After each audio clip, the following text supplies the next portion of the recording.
Drama serial दुनिया की आने वाली साथ में आप देखेंगे कि निम्रा के सामने फारिस की हकीकत आ जाती है कि फारिस ने उसे धोखा दिया है और वो बिजनेस के बहाने दूसरे शहर में नहीं गया, बल्कि वो हमसे दूर सना के साथ घर बसाने में मगन है। अब निम्रा फारिस के माँ बाप से जाकर बात करती है कि आपका बेटा मेरे साथ ऐसा कैसे कर सकता है, अभी और इसी वक्त उसे यहाँ बुलवाएं, मुझे उससे बात करनी है। अब फारिस का बाप फारिस को फ़ोन करके घर बुलवाता है, तो फारिस जब वहाँ से आने लगता है तो सना फारिस से कहती है कि मैं भी तुम्हारे साथ चलती हूँ। अब वहाँ उस घर में मेरे बारे में सबको मालूम तो हो ही गया है, तो फिर मुझे भी अपने साथ लेकर चलो। अब सना भी फारिस के साथ चली जाती है।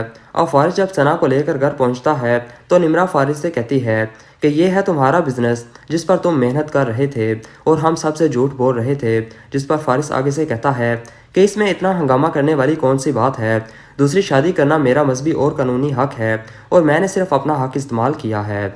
अब निम्रा को फारिस पर बड़ा गुस्सा आता है और वो जवाबन फारिस से कहती है कि मैंने तो तुम पर भरोसा किया था और मैं सोच भी नहीं सकती थी कि तुम यूँ इस तरह मेरे भरोसे को तोड़ोगे, और अगर तुमने अपना दूसरी शादी का हक इस्तेमाल किया है तो फिर मुझे भी तुमसे तलाक लेने का हक है। इसलिए अब तुम्हें फैसला करना होगा कि तुम्हें मेरे साथ रहना है या इस सना के साथ, क्योंकि मैं इसे सौतन के तौर पर अपने घर में बर्दाश्त नहीं कर सकती। इस तरह अब फारिस और निम्रा में बहस होना शुरू हो जाती है और आखिर में फारिस निम्रा को तलाक दे देता है।